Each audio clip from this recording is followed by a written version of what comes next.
Hi friends, എല്ലാവർക്കും ചാനലിലേക്ക് വീണ്ടും സ്വാഗതം. ഇന്ന് ഞാൻ റെഡിയാക്കാൻ പോകുന്നത് ഒരു ഫിഷ് കറിയാണ്.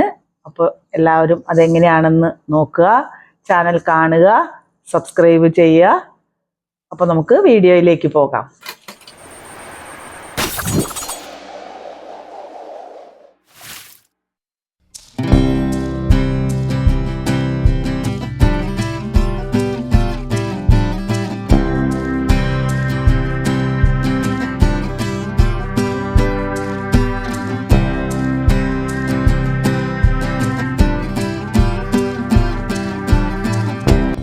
ഒരു പകുതി സവാള എടുത്തിട്ടുണ്ട്, പച്ചമുളക്, തക്കാളി, വെളുത്തുള്ളി, ഇഞ്ചി, കറിവേപ്പില എടുത്തിട്ടുണ്ട്. നമുക്ക് അതിന് വേണ്ട മസാലകൾ റെഡിയാക്കാനായിട്ട് കാശ്മീരി പൗഡർ, ചില്ലി പൗഡർ എടുത്തിട്ടുണ്ട്, 1/2 ടീസ്പൂണോളം മല്ലിപ്പൊടി, അതുപോലെ 1/4 ടീസ്പൂൺ മുളക് പൊടി എരിവ് ഉള്ളത്, ഉപ്പ്, മഞ്ഞൾപ്പൊടി. അതുപോലെ ഞാൻ ഇവിടെ നമുക്ക് പിലോപ്പി എന്ന് പറഞ്ഞ മീനാണ്, നമുക്ക് നാട്ടിലെ സിലോപ്പി എന്ന് പറഞ്ഞ മീനാണ് ഇവിടെ കിട്ടണത്. അത് ഞാൻ ചെറിയ പീസായിട്ട് കട്ട് ചെയ്ത് ഇവിടെ വെച്ചിട്ടുണ്ട്. ഓയിൽ എടുത്തിട്ടുണ്ട്. പിന്നെ ഇവിടെ ഒരു ചെറിയ നാരങ്ങയുടെ നീര് എടുത്തിട്ടുണ്ട്. അത് നമുക്ക് പുളി ആവശ്യത്തിന് വേണ്ടിയിട്ട് ചേർത്താൽ മതി. പുളി നോക്കിയിട്ട് ഇത് ഫുള്ളായിട്ട് നമുക്ക് ചേർക്കണ്ട, നമുക്ക് ആവശ്യത്തിനുള്ള പുളിക്കുള്ളത് ചേർത്താൽ മതി. അപ്പം നമുക്ക് കുക്ക് ചെയ്യാം. പാൻ വെച്ച് ചൂടായിട്ടുണ്ട്. ഇതിലേക്ക് നമുക്ക് ഒരു 2 ടേബിൾ സ്പൂണോളം ഓയിൽ ഒഴിച്ചു കൊടുക്കാം. ഓയിൽ നന്നായിട്ട് ചൂടായിട്ടുണ്ട്. ഒരു മീൻകറിയാണ്.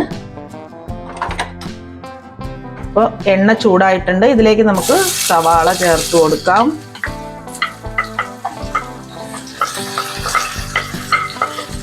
സവാള ഒന്ന് വാട്ടിയെടുക്കാം. ഒത്തിരി ഫ്രൈ ആയി പോകേണ്ട ആവശ്യമില്ല, നമുക്കിതൊന്ന് വാട്ടി വേഗം എടുക്കാം. സവാള ഒന്ന് വാടി വന്നിട്ടുണ്ട്. ഇതിലേക്ക് നമുക്ക് അരിഞ്ഞു വെച്ചിരിക്കുന്ന ഇഞ്ചി, വെളുത്തുള്ളി, കറിവേപ്പില, തക്കാളി ചേർത്ത് കൊടുക്കാം.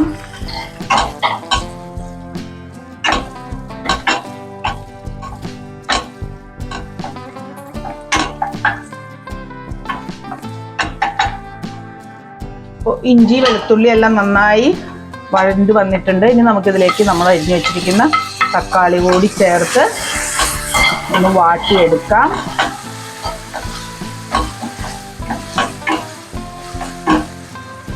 തക്കാളി ഒന്ന് വാടി വരട്ടെ. സവാളയും തക്കാളിയും എല്ലാം നന്നായി വഴണ്ട് വന്നിട്ടുണ്ട്. ഇതിലേക്ക് നമുക്ക് നമ്മൾ എടുത്തു വച്ചിരിക്കുന്ന മസാലകൾ ചേർത്ത് കൊടുക്കാം. മസാലകൾ ചേർത്ത് നന്നായി ഒന്ന് വഴറ്റിയെടുക്കാം.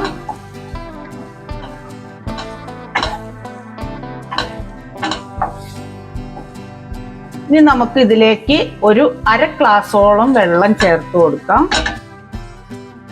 പൊടികളുടെ പച്ചമണം നന്നായിട്ട് മാറിയിട്ടുണ്ട്. ഇതിലേക്ക് നമുക്ക്, ഞാൻ തിളപ്പിച്ചാറിയ വെള്ളമാണ് എടുത്തിരിക്കുന്നത്, ആ വെള്ളം ഒരു 1/2 ഗ്ലാസോളം ഒഴിച്ചു കൊടുക്കാം.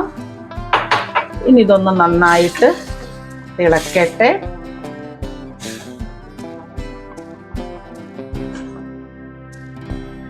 നമുക്കിതൊന്ന് മൂടി വെച്ച് തിളപ്പിക്കാം. ഇത് നന്നായി തിളച്ചിട്ടുണ്ട്. ഇനി നമുക്ക് ഇതിലേക്ക് നമ്മൾ എടുത്തു വച്ചിരിക്കുന്ന മീൻ ചേർത്ത് കൊടുക്കാം.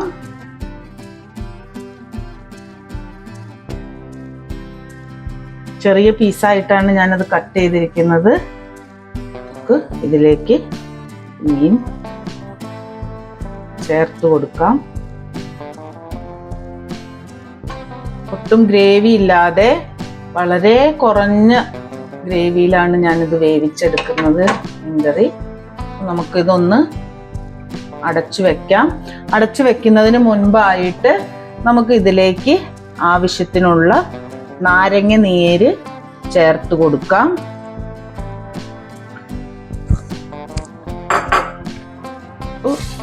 ഇതൊന്ന് റൊട്ടേറ്റ് ചെയ്ത് നമുക്കിത് മൂടി വയ്ക്കാം.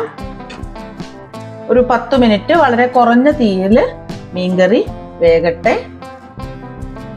അപ്പം നമ്മുടെ മീൻകറി ഞാൻ ഒട്ടും വെള്ളം ചേർത്തിട്ടുണ്ടായിരുന്നില്ല, പക്ഷേ മീൻകറിയിൽ ഓൾറെഡി ഇപ്പം വെള്ളം ആയിട്ടുണ്ട്, തക്കാളിയുടെയും എല്ലാം. അപ്പം നമ്മുടെ മീൻകറി നമുക്കൊന്ന് പുളി ഇതായിട്ടുണ്ടോ എന്ന് നമുക്കൊന്ന് നോക്കാം. പുളിയും ഉപ്പും എല്ലാം പാകത്തിനാണ്. അപ്പം നമുക്കിത് ഇനി നമ്മുടെ മീൻ റെഡി ആയിട്ടുണ്ട്. അപ്പം നമുക്കിതൊരു സെർവിങ് ഡിഷിലേക്ക് മാറ്റാം. വളരെ പെട്ടെന്ന് നമുക്ക് ഉണ്ടാക്കിയെടുക്കുന്ന ഒരു മീൻ കറിയുമാണ്. അധികം അത് പുളിയൊന്നും ഇല്ലെങ്കിലും ഒരല്പം നാരങ്ങ നീരൊക്കെ ചേർത്ത് നമുക്ക് റെഡിയാക്കി എടുക്കാം. വളരെ ടേസ്റ്റാണ്. എല്ലാവരും ട്രൈ ചെയ്യുക.